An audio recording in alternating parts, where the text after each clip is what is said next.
our intellects. Now we are in the second category, propriety and benevolence, 礼与仁. And this is our second session to study verses in this category. Okay, so we are going to study all the 6 categories, and all the 6 categories were selected by our Tao Center. It's in the teaching material for Xinmin Ban.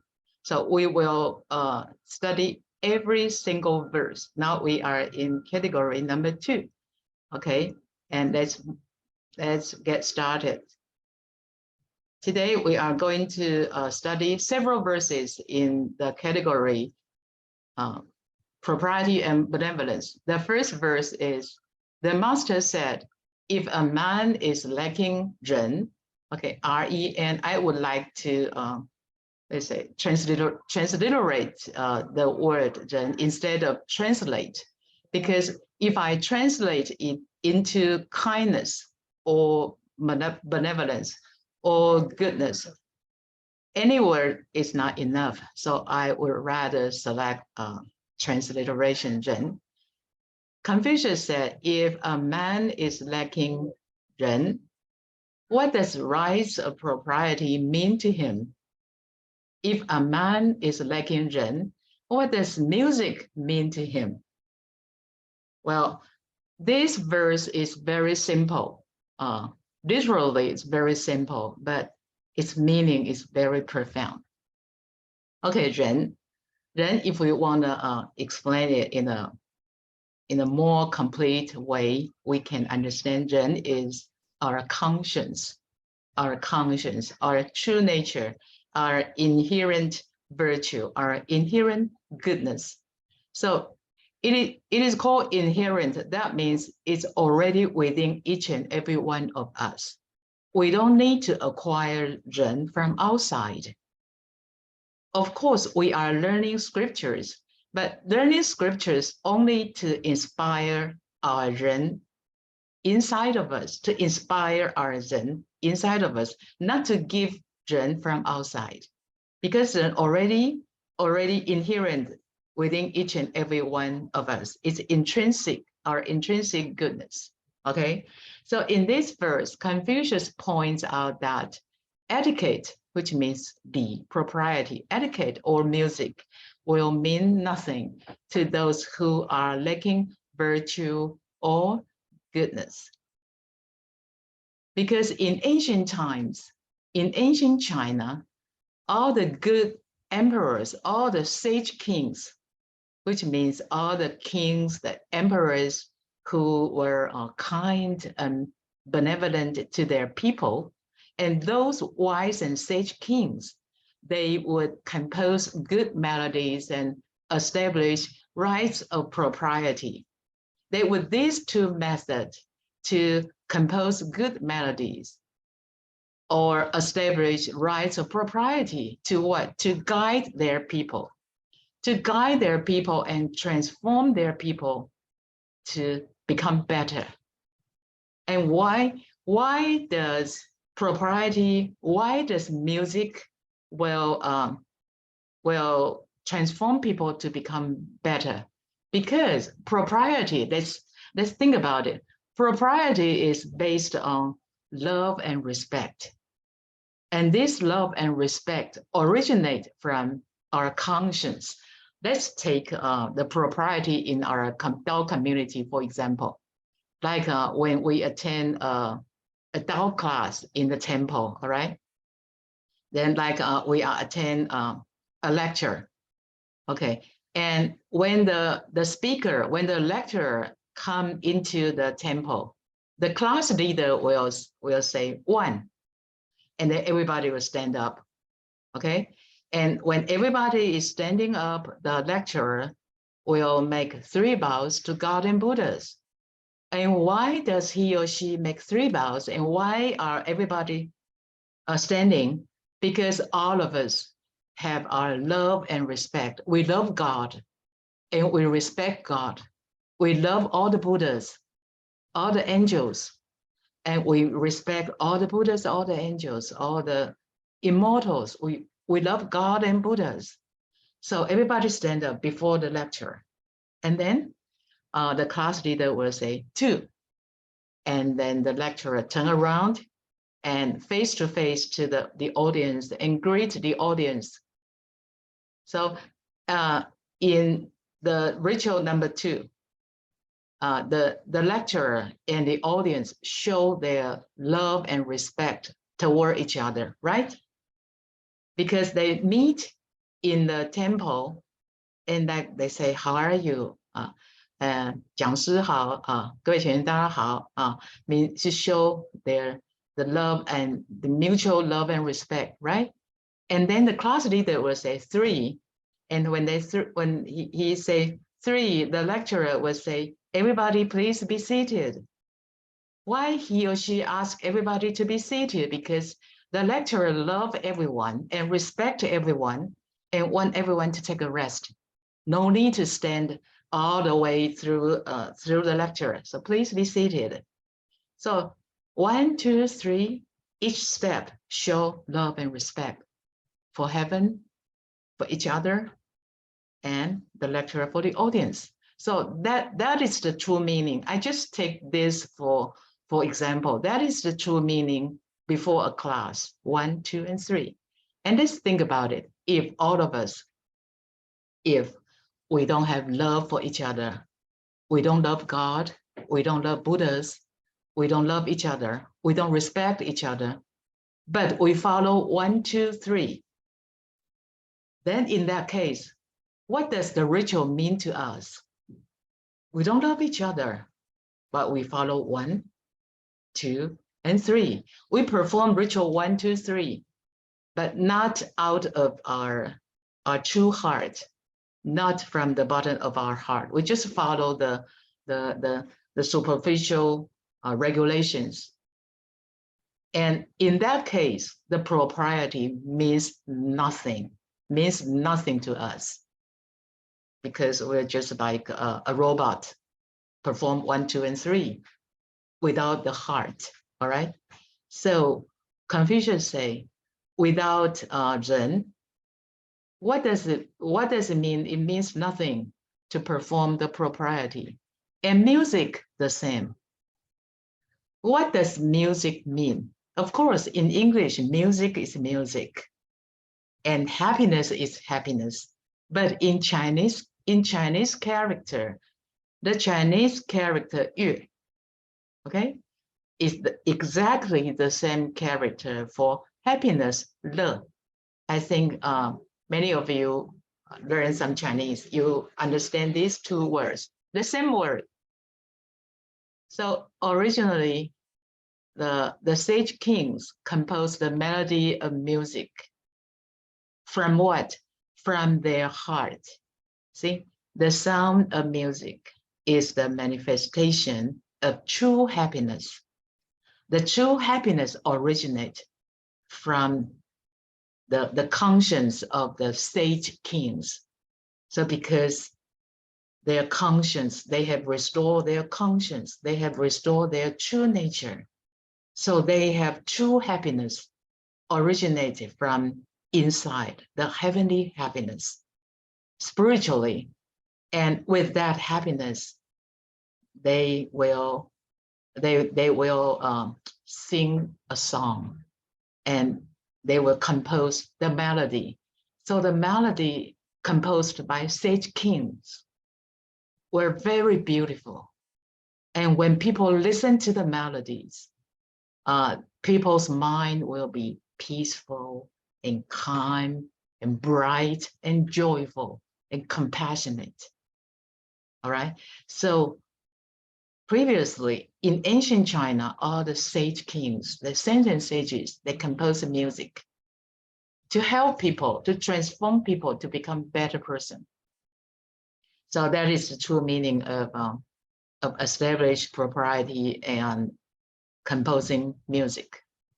So while performing rites of propriety or listening to good melodies made by saints and sages, people should reflect upon their true nature so that they can beautify their mind. So the sage kings established propriety and composed music for the purpose of transforming people to become better. They anticipated, they expected the people would, while they perform propriety or while they are listening to the music, they will reflect upon their true nature and will beautify their mind. They will become a better person. So without cultivating the mind to reveal our conscience, then what benefits does it bring to perform rites of propriety or listen to music or even sing holy songs? We sing holy songs a lot.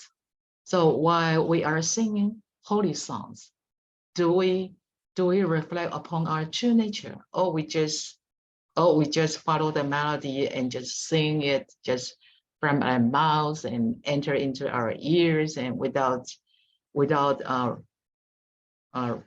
doing any reflection, without comprehending the essence of the melody, the essence of the lyrics. In that way, what good does it bring to listen to holy songs? Okay, so as a review for this verse, the master said, if a man is lacking Zhen, what does the rights of propriety mean to him? It means nothing. If a man is lacking Zhen, what does music mean to him? It means nothing, because Zhen is our true nature. Zhen is our conscience, our inherent virtues, our intrinsic goodness. So in this verse, Confucius points out that etiquette or music will mean nothing to those who are lacking virtues or lacking goodness. Here I write some Mandarin. Without conscience, if we don't reveal our conscience and we don't respect other people, but we perform all the ritual, it means nothing. If we don't love and respect each other, we perform 1, 2, 3, it means nothing. If our heart, we don't have true happiness originate from our true nature, we don't have that, but we sing holy songs. We can't beautify our mind. So when we are performing ritual, either we are making vows in front of God and Buddhas, either we are presenting a towel to Dao members, either we make vow to each other, greet each other. We need to reflect upon our true nature and do it out from the bottom of our heart, do it out of our conscience, so that we can, within and without, inside and outside will be the same. Okay, we won't be just like doing the superficial. Superficially, we are like cultivators, but inside we are far from that. We won't be in that way. Or your inside and outside will be the same. Okay, so this verse, very simple, literally, but meaning very profound. Okay, and the second verse. Lin Fang. Lin Fang was a citizen. See here, Lin Fang was a citizen of the state of Lu. Lu means Lu Guo. The state of Lu means the state where Confucius was a citizen of the state of Lu too. Okay, so Lin Fang was the same, a citizen of the state of Lu. So when Lin Fang inquired about the essential of a ceremony, because Lin Fang best known for his being good at practicing the rules of propriety, he was very familiar and very good at practicing the rules of propriety. So when he asked about the essentials of a ceremony, Confucius said, the master said, "Oh, it's a great question indeed." Confucius said, "Oh, you asked the right question. I would like to give you answer." Confucius said, when holding a ceremony, when you are holding a ceremony, it is better to be frugal than extravagant. What does it mean to hold a ceremony in a frugal way? Frugal means to save money, not to spend too much money, to spend money properly, not to spend excessive money. Okay, all right, frugal. Frugal, of course, does not mean stingy, being stingy, but mean to spend just the right amount of money to buy proper amount of the offerings and to perform the ritual, means properly, appropriately, okay? And Confucius say, it is better to be frugal than extravagant. Extravagant means spend a lot of money, especially for spending unnecessary, excessively too much money on buying things and to make superficially so good a lot of so expensive offerings and trying to please God and Buddhas, because God and Buddhas doesn't need our money to buy the luxurious offerings. God and Buddha need our sincerity. Okay, so Confucius said, when holding a ceremony, it is better to be frugal than extravagant. And in performing a funeral, then we talk about ceremony. Ceremony is to worship heaven, God, or ancestors already passed away. So of course, when talk about ancestors already passed away, then what about an ancestor or a relative or a friend just passed away? Then we need to perform a funeral. So Confucius in the same verse talk about funeral too. In performing a funeral, it is better that there be deep sorrow than a minute. Here, this does not pronounce as a minute, because minute means 60 seconds, but here means an adjective, minute. Minute means very trivial, very small, very detailed. So in performing a funeral, it is better that there be deep sorrow than a minute attention to rituals. The first part, to be frugal than, better to be frugal than extravagant, is easier to understand, but the second part is a little bit need more deeper explanation, and I will try to explain on the next slide. Okay, so we're talking about the ceremony. Better to be frugal than extravagant. So the essential of a ceremony, which is to worship heaven or ancestors. And the essential of that ceremony is sincerity, because heaven or ancestors do not need the material things in the world. What we can buy with our money are all the material things, like the fruit, the cookies, everything, all the offerings. All money can buy, but all those belong to the physical world, the material world. And God and Buddhas or our ancestors do not need the material things, because they are spiritual. So they need our sincerity. But how come we need to like present the offerings, 献供?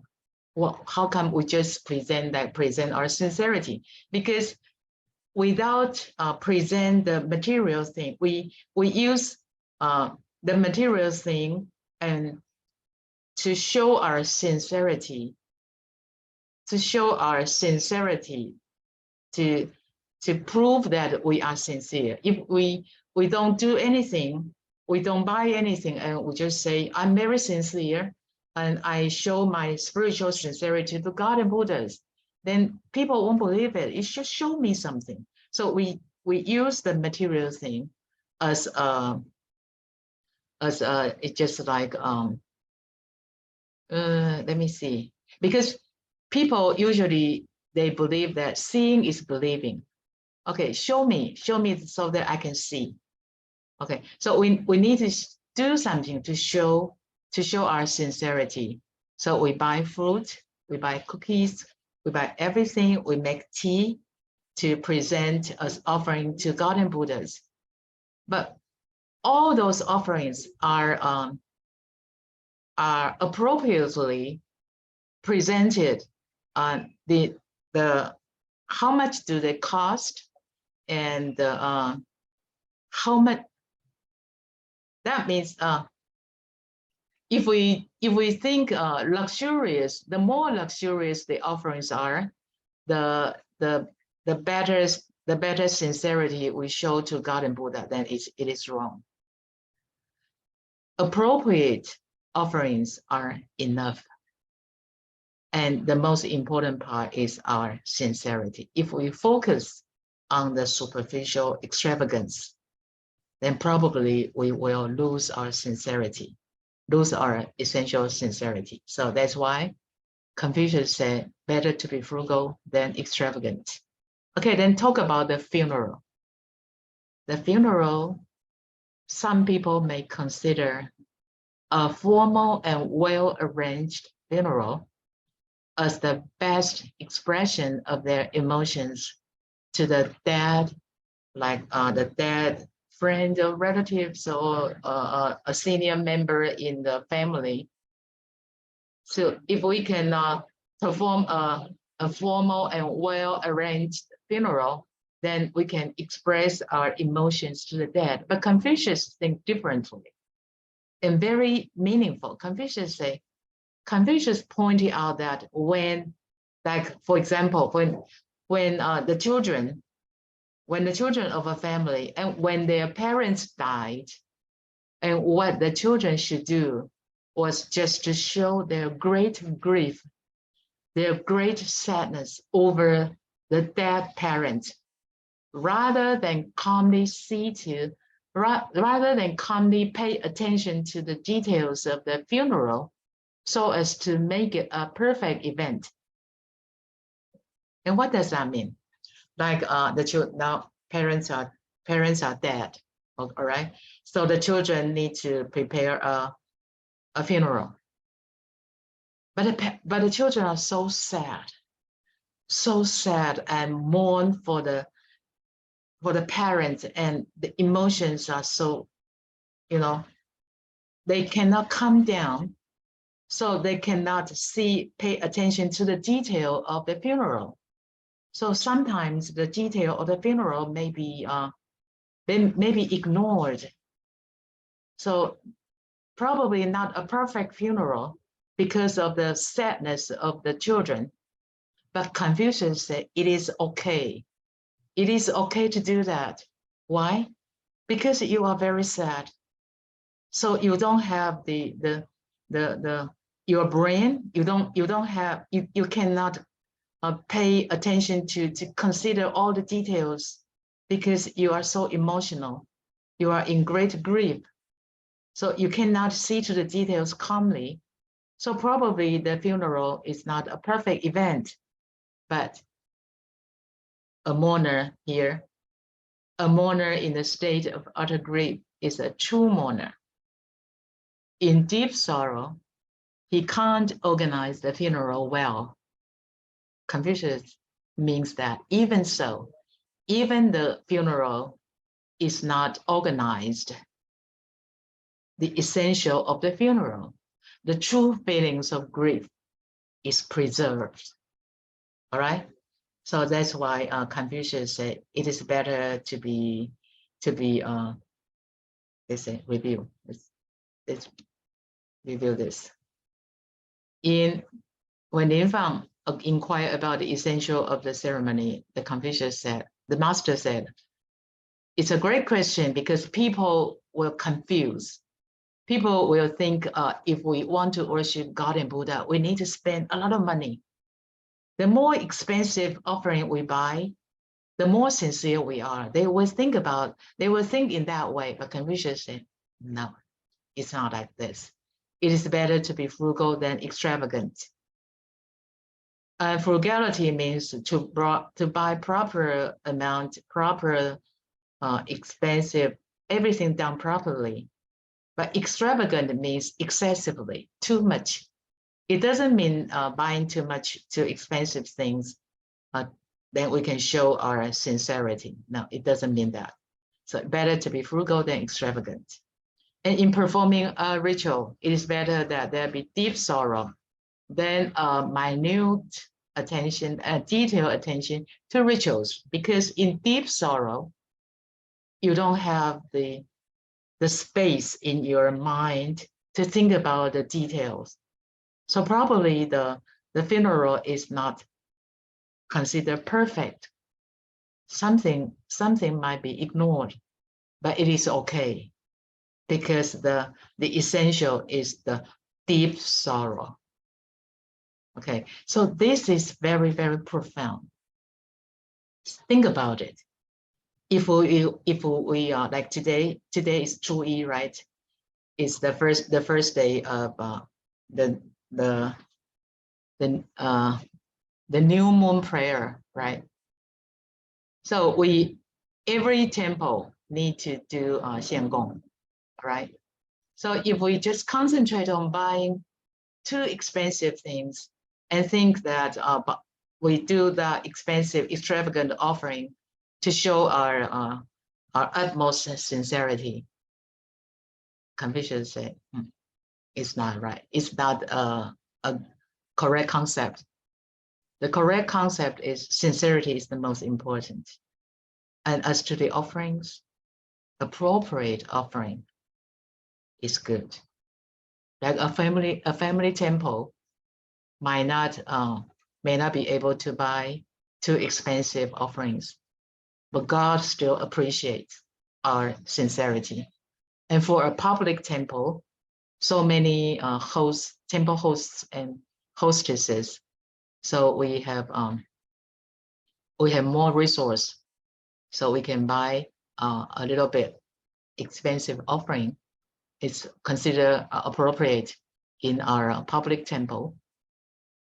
So either in a family temple or in public temple, the essential is to show our sincerity. And as to the offering, we do within our ability, 量力而为. We do according to our ability. We don't pursue after extravagance. And for funeral, the essential part is deep sorrow for the dead, for the deceased friend or family or elder member of the family or even parents. But as to the minute attention, Confucius said, if you ignore the detail of the funeral, of the ritual, if you ignore that because of your deep sorrow, then it is okay. Then it is okay.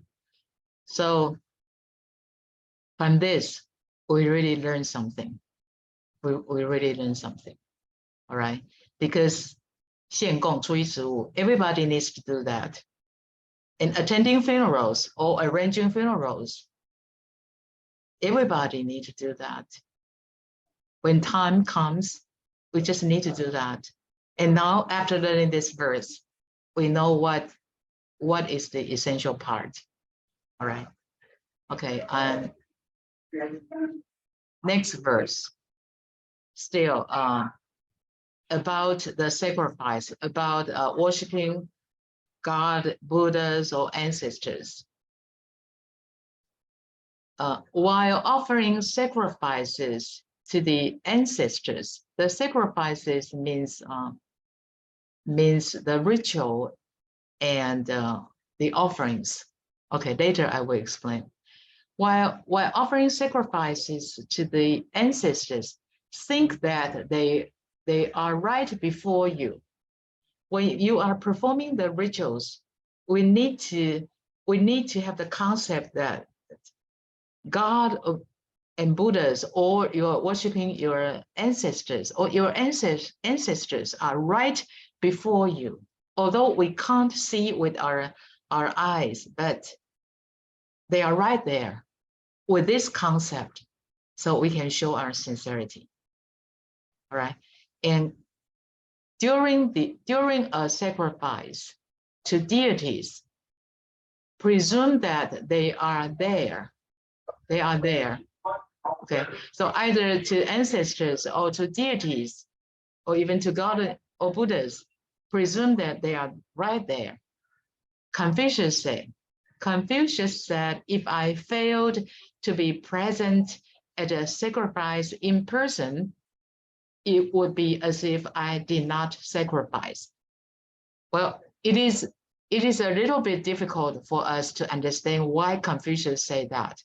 If I fail to be present at a sacrifice in person, it would be as if I did not sacrifice. I will explain it later. Let's see the explanation one by one. Okay, 祭 here translated as a sacrifice.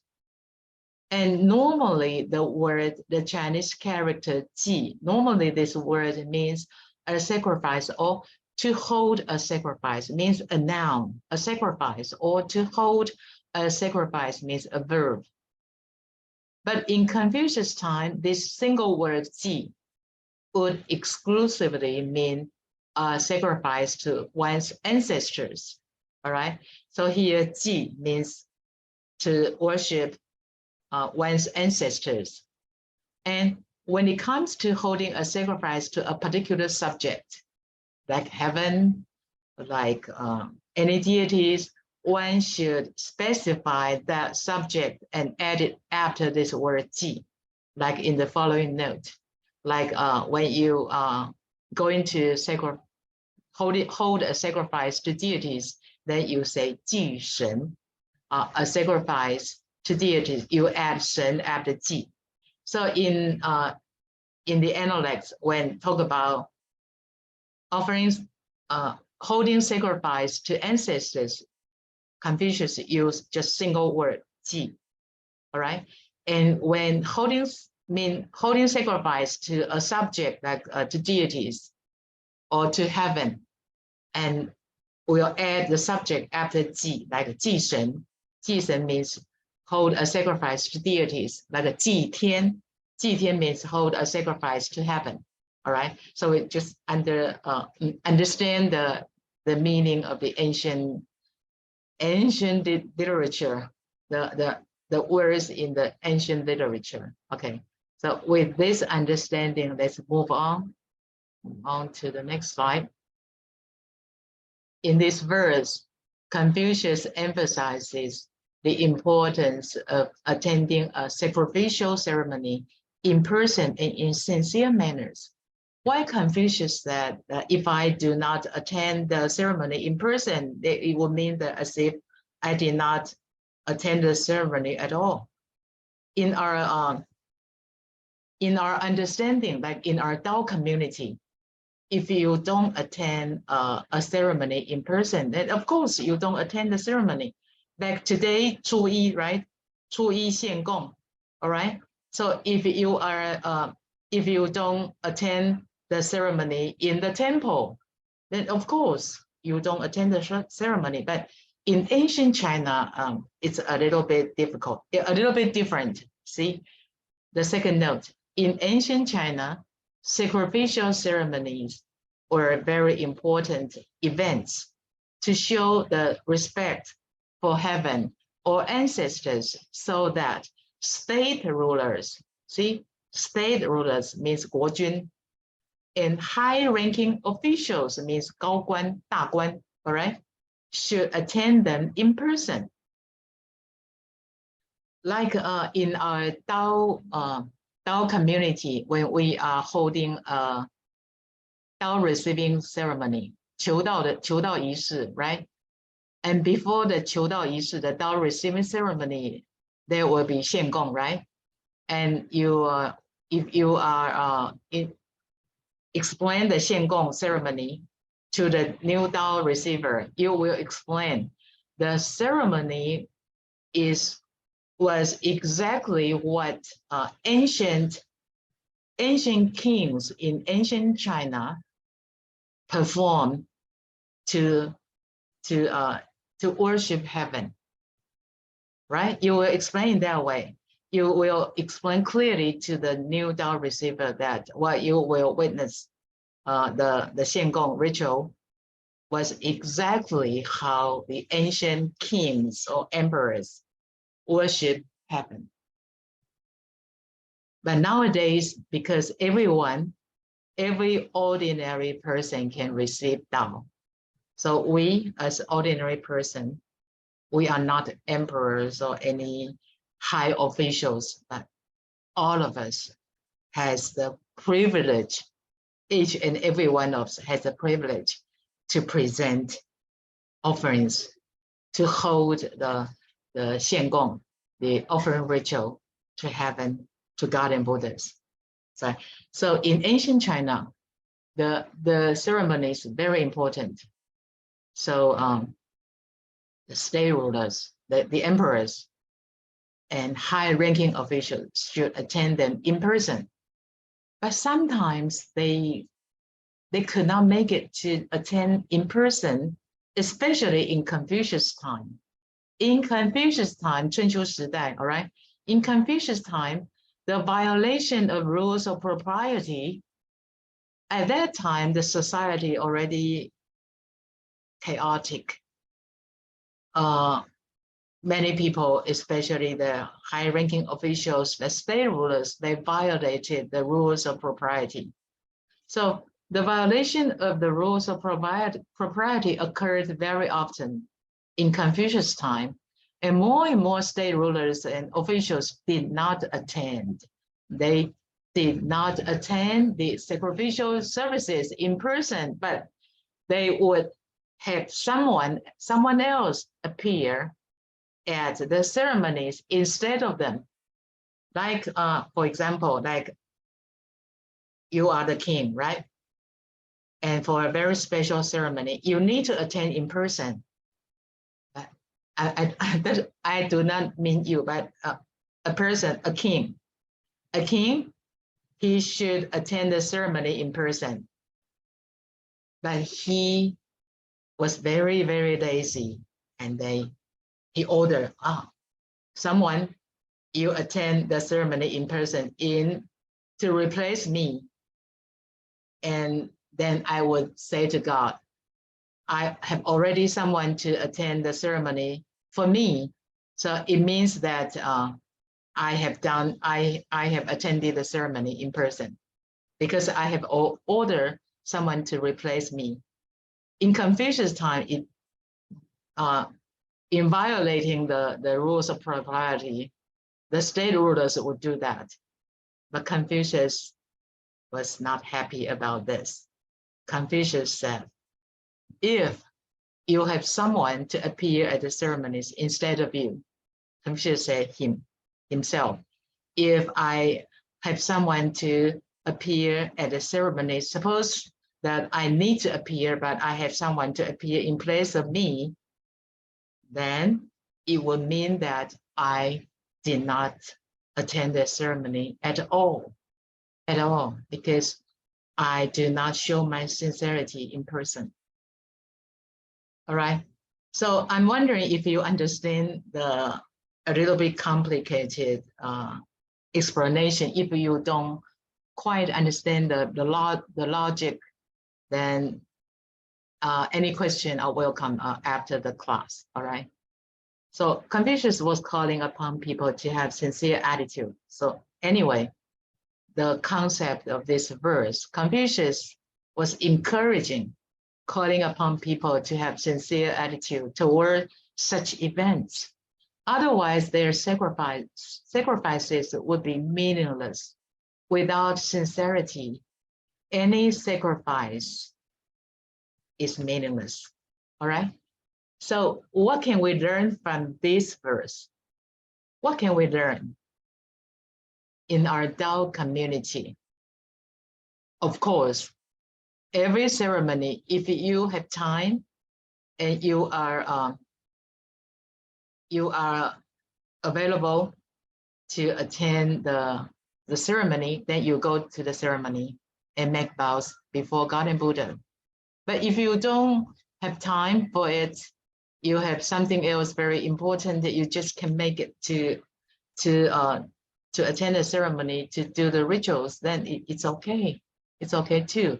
We don't have the anything like to have someone to do it for you. We don't have that, right? But what do we learn from this? From this verse, we learn from this verse, the essential part is the sincerity. Okay, the sincere attitude. So since sincere attitudes are most important in holding or attending sacrificial ceremonies, then while we are making vows, we should bring back our wandering thoughts. We should bring back our wandering minds. Be sincere and tranquil. And most important of all, be focused. Be concentrated while making vows in worshiping heaven, Buddhas, deities, or ancestors. That means that when we are making vows like one vow, two vow, and third vow, when we are making vows, we need to concentrate. Instead of just making vows here physically, but our minds are wandering and think of a lot of irrelevant things, then it is not good. Then in that case, we are not showing our sincerity. So we need to calm down and bring back our wandering thoughts and focus right here and now and make vows and worshiping God and Buddhas. That is the main, the essential part of performing ceremonies, performing rituals in our Tao community. And what if we fail to do so? If it's very important, if we fail to be tranquil and single-minded is very, very important. If we fail to do so in making vows, what will happen? Nothing will happen in the world, but something will happen in the future.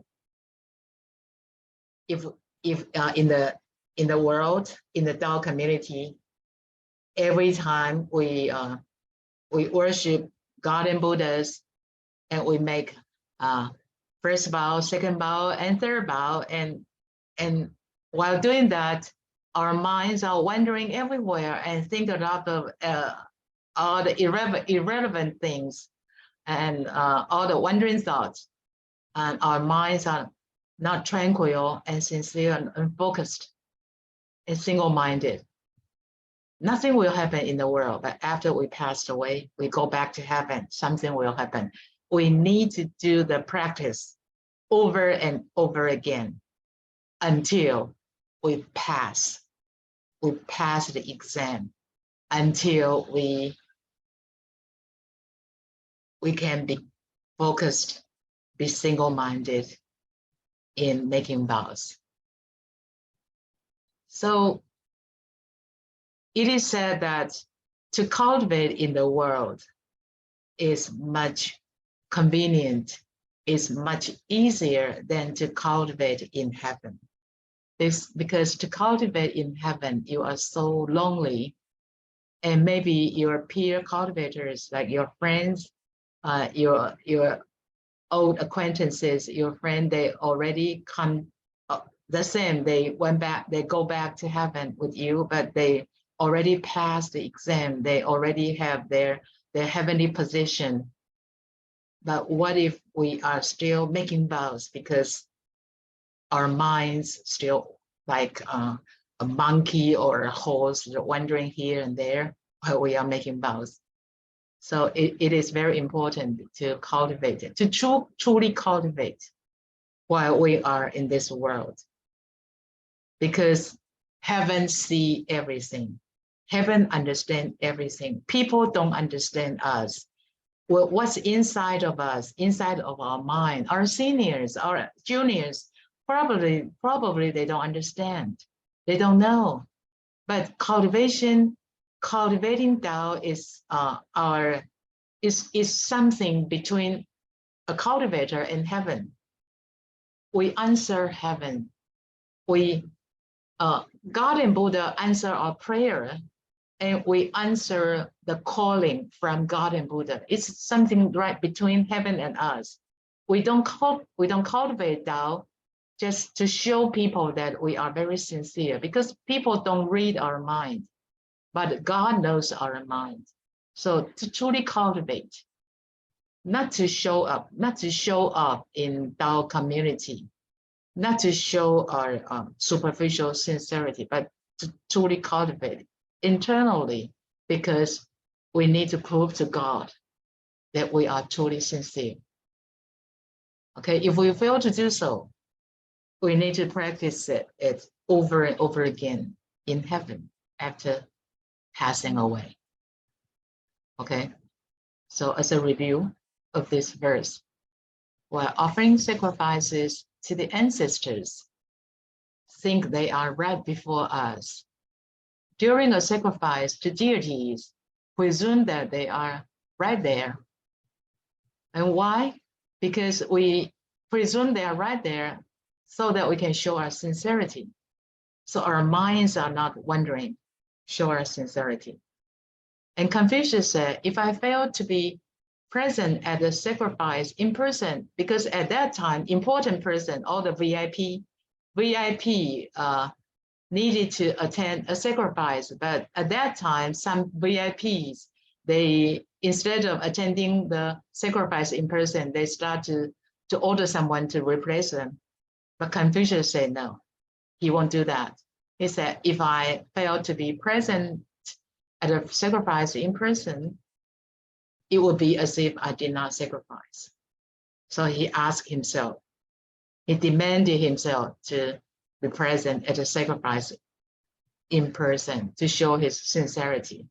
But nowadays, in our Tao community, we have no such thing as to ask someone to do our part, right? So what we learn from this verse is the sincere attitude, and to apply sincere attitude to our day-to-day ritual in Tao community is when we are making vows, calm down, bring back our wandering thoughts, and be single-minded to show our sincerity to God and Buddhas. If we fail to do that, we will need to do it over and over again after passing away, when we go back to heaven. All right. And the next verse, every time he enter, he here means Confucius. Every time Confucius entered the ancestral temple, Confucius asked about everything.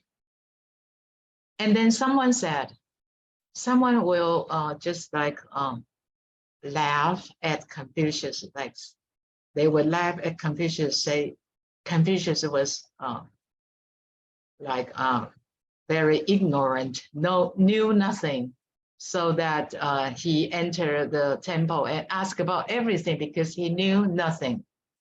Someone will mock Confucius in that way. So they will say that, who says that the son of the man from Zhou, the son of the man from Zhou, I will explain it later, okay? They will say, who says that the son of the man from Zhou knows the rules of propriety? He enters the ancestral temple and has to ask about everything. When the master heard the remark, when Confucius heard the remark, he said, that is propriety. That is, notice I use capitalized character here. That is propriety. That means I ask about everything, means I know propriety very, very well. Okay, let's explain the literal meaning word for word. 太庙, ancestral temple. 太庙. Of course, we see the word 大庙, but when we read it, we read it as 太庙, all right? And 太庙 means the ancestral temple where the kings offered sacrifices to their ancestors. Okay, when they hold sacrifices for their ancestors in 太庙, right? So in this verse, it refers to the ancestral temple to 周公. 周公 was the founder of 鲁国. 周公 was the founder of the state of Lu. So the kings of 鲁国, all the 鲁君, all the kings of the state of Lu offer sacrifices to 周公 in the ancestral temple in the 太庙, all right? So the meaning is this. But to understand the 太庙thoroughly is not the point. The point is we need to understand the attitude of Confucius. Okay, let's see what's on the next slide. The man from Zhou. What does it mean by the man from Zhou? 周人, the man, 人 means the man. The man from Zhou means the man from the place of Zhou. And 周人, the man from Zhou, refers to Confucius' father. In this verse, it refers to Confucius' father, Kong He. Kong He was also called Kong Shu Liang, all right? But he was best known as Shu Liang He. If we read Chinese, the explanation about the analects, we will be familiar with the name Shu Liang He. Okay, we know Shu Liang He was Confucius' father. And Shu Liang He was once a lower official, not a high official, a lower rank official of a small county called Zhou. So when in this verse, when people say 周人, which means Confucius' father, and 周人之子, the son of the man from Zhou means Confucius' father's son. Of course, that means Confucius. And it is a contemptuous form of addressing for Confucius. It is like to call Confucius in a contemptuous way. It's a contemptuous form of address for Confucius by some people who look down upon Confucius as his father was not a high-ranking official. Because Confucius' father was a low official, so people will say, oh, 周人. It's a very contemptuous address.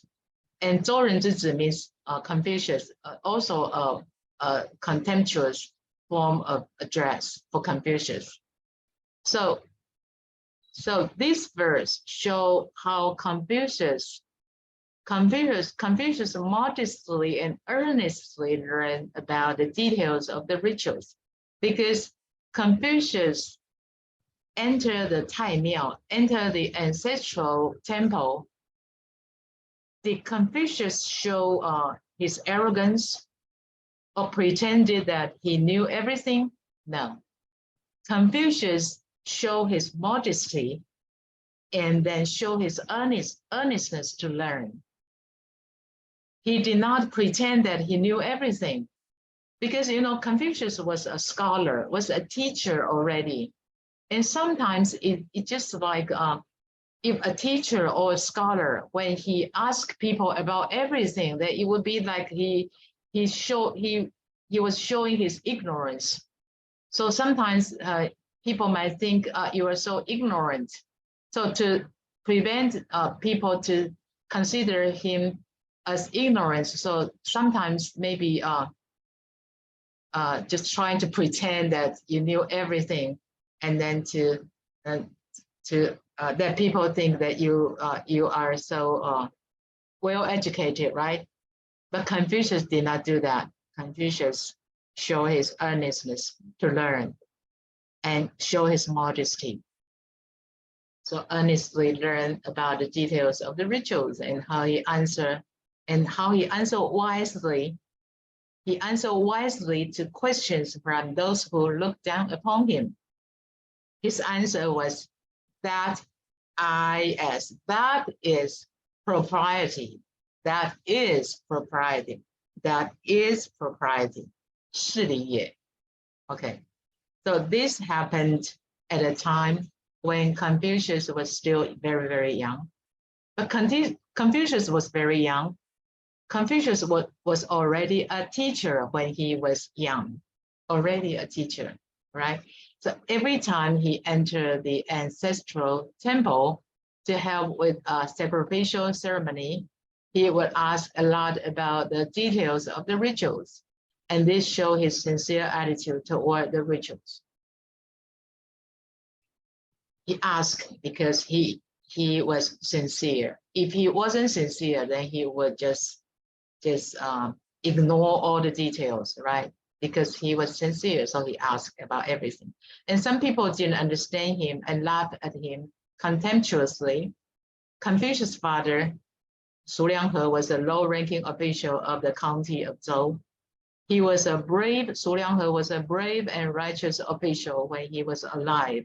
But later on, people forgot his virtues and merits and began to look down upon him. They even called Confucius in a contemptuous way as the son of the man from Zhou Renzhi, in a very contemptuous way. And Confucius did not care about it. See, Confucius did not care about the contemptuous remark.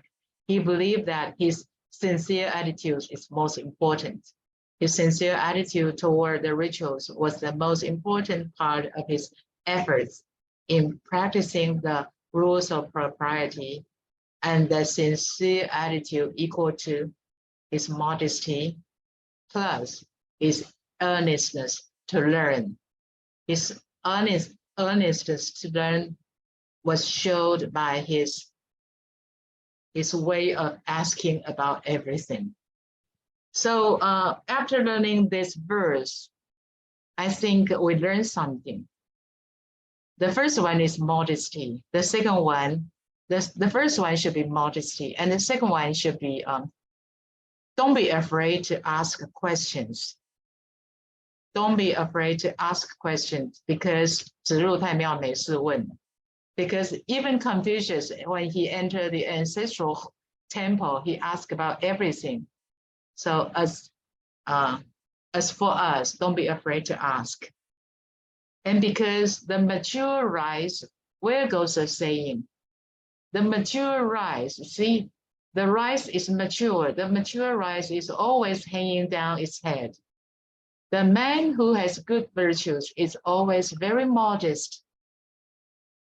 See, when the verse is not, when the rice is not mature, his head is just up, holding up, will not hang down.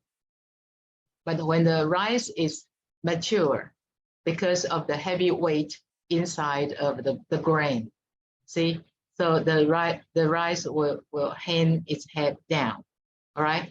So that means when a person is have virtue inside, he is modest. So he would keep a low profile, and show his modesty. All right. So Confucius' modesty and earnestness in learning proved that he understood the essence of propriety. So the essence of propriety is sincerity, and sincerity equal to modesty plus earnestness in learning, right? So this verse is really very inspiring and very meaningful. Okay, to review. Every time he entered the ancestral temple, Confucius would ask about everything. Then someone would laugh at him, say, who says that the son of the man from Zhou knows the rules of propriety? Because he asks about everything. It seems he knows nothing. Who says that he knows rules of propriety? He seems to know nothing. He enters the ancestral temple and has to ask about everything. But Confucius heard the remark. He said, that is propriety. Why? Because to practice propriety, we need to be modest. We need to have good manner. We need to keep a low profile, be modest. Be modest. So we ask, all right? We ask about everything. I ask about everything about propriety because I want to learn propriety. So my earnest to learn is a way to show that I know propriety very, very well. If I don't know propriety, I don't want to learn, then I don't need to ask because I want to learn. So I ask. That means I really know propriety. So you see, Confucius did not feel upset when he heard people's remark because he was confident. He was confident. So he answered wisely. Okay, so it's really very, very meaningful, very inspiring. Okay, I think this will be the last verse for tonight's class. Okay, 理人为美. The master said, it is nice to have virtuous neighbors. Of course, if our neighbors, if we live in a neighborhood and all our neighbors are very, very virtuous, we feel so comfortable, so feel so safe, right? It is nice to have virtuous neighbors.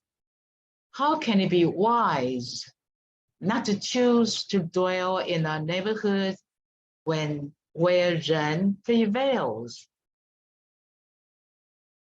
We know something about Ren, right? Ren means our conscience, our intrinsic virtue, our inherent goodness, right? Ren means our true nature. So how can it be wise not to choose to dwell in a neighborhood where Ren prevails? So think about it. Now in this chaotic world, what neighborhood, where does Ren prevail? Where does Ren prevail? In the temple. Temple is the place where, in the holy temple, temple is the place where Ren prevails. Why? Because Lao Mu is here. Our Heavenly Mother, spiritual light is here. All the Buddhas, all the immortals, all the angels, all the Bodhisattvas, spiritually, they are here with us. So how can it be wise not to choose to establish a temple, like to establish a family temple within your family, or not to live in a close to a public temple, or not to live in a public temple directly, because Lao Mu, spiritual light, is right here, all right? And also in the Tao community, because everyone is learning to become a better person. Everyone is cultivating and propagating Tao. So everyone, all the people, all the Tao members in the Tao community, we try to be good people, right? We don't have negative thoughts. We don't have evil thoughts toward other people. We have good thoughts. We want to help. We want to practice kindness. All the good characters. So how can it be wise not to choose to live in a neighborhood where Tao members live? Okay, if we can have a choice to choose where to live, then we choose to live near the Tao members, in the Tao community, all right? So 理人 It means to dwell in a neighborhood where Ren prevails, to live in a community where its people are kind and virtuous, to have virtuous people as neighbors. In this verse, Confucius points out that it's nice to live in a neighborhood where the residents are wise and virtuous. In the Chinese culture, Ren is used as a proper noun to mean the summation of all virtues. So Ren refers to a collective, like a collection, the summation of all the good characters, all virtues. And the summation of all virtues actually equal to our true nature, right? Our Buddha nature. So Ren is our Buddha nature. And social environment has a very great influence on people living in it. Yeah, indeed. So Confucius suggests that one should choose to dwell in a place where Ren prevails. That is, the neighbors are wise and virtuous people, so they will have a good influence upon you and your family and your children. So it is very beneficial to live in such an environment. Okay, now I would like to give you a very good example. The best follower of this instruction of Confucius is believed to be the mother of Mencius, Meng Mu.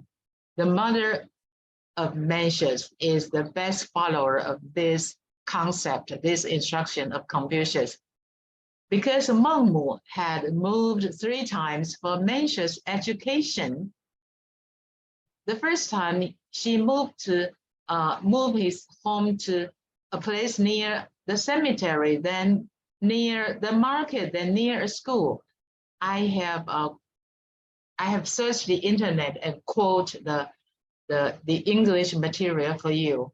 So if you want to see in your lecture, in your topic, you want to share this, you can use this English. It translated very, very well.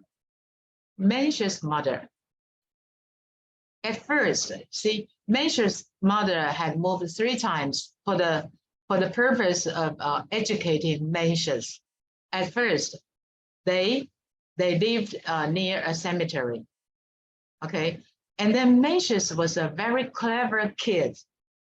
Mencius amused himself. Mencius played games with acting the various things which he witnessed at the tomb. Because in the cemetery, you see, people went to the cemetery to worship the dead ancestors or dead, friends or relatives.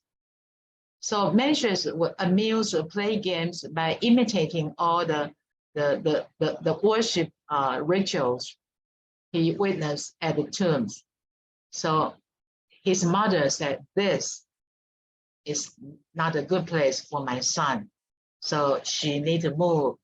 Then she removed to a house in the marketplace. The second place, she moved to a place near a market. But the change was not good. Was not good either, because the boy, Mencius, was a very clever kid.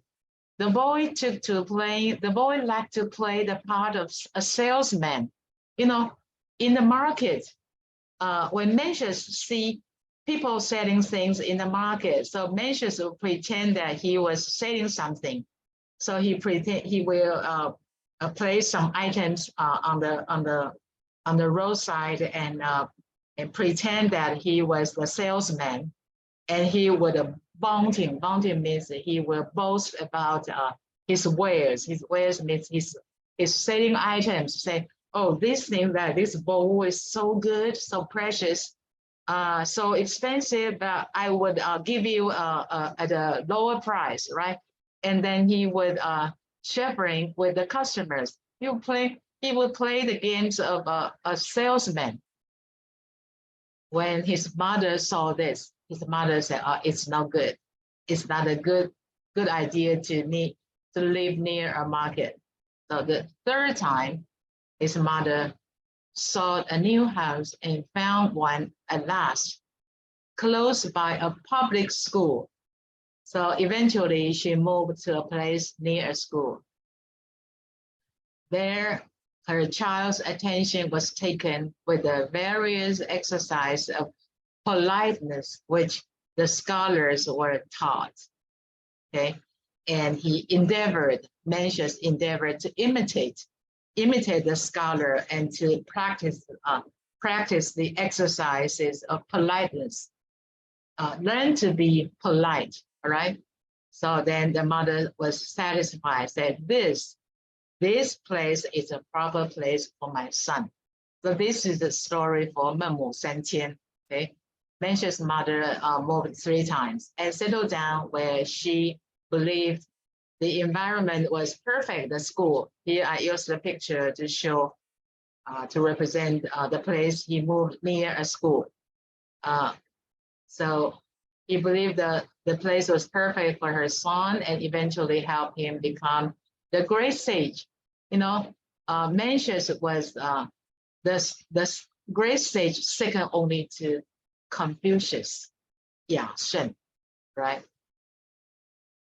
So as a review, the master said, it is nice to have virtuous neighbors. How can it be wise not to choose to dwell in a neighborhood where Zen prevails? Okay, to review this, we need to do some self-examination. So where is the place where Zen prevails? In the Holy Temple. So how can it be wise not to establish a family Holy Temple, or even join a public Holy Temple, or to live near a Holy Temple, or even to live right inside of the Holy Temple to help with the management of the Holy Temple, or even to choose to live near a neighborhood where our Dao members, many of our Dao members live. Okay, so anyway, to dwell in a neighborhood where Zen prevails. Okay, and then second self-examination, we need to ask ourselves, are we creating such an environment to let Dao members feel warm and carefree? If we already establish a temple, either family temple or public temple, do we create a place, an environment to let Dao members feel warm and bright and carefree? And can we help them learn what the true virtues are? If we want to do this, we need to be a true cultivator, 就是真修实练. If we can be a true cultivator, then we can create an environment where Zen prevails, to let Dao members feel so warm, so hopeful, and carefree, and understand what the true virtues are. If we fail to practice Dao truly, if we can't be a true cultivator, then we need to be more diligent. Then we need to learn more principles, more truth from the holy revelation, from the scriptures, and to practice them, 去真修实练, so that we can create a truly virtuous neighborhood, Zen prevails, and to make the world a better place, and to repay the grace of heaven and the virtues of our holy teachers. 报答天人师德, okay. And I need to stop here. And I know today's explanation may be a little bit complicated. If you want to ask questions, I welcome any questions, but I'm afraid that our Dao transmitting master is already here, so we should leave time for our master. If I have made any mistakes, I beg God and Buddha forgiveness. And I hope all the adult members, adult seniors, adult members, brothers and sisters, to give me comments. Thank you. Thank you all very, very much. Thank you. Thank you. Thank you, Lecturer Lin. Okay, everyone.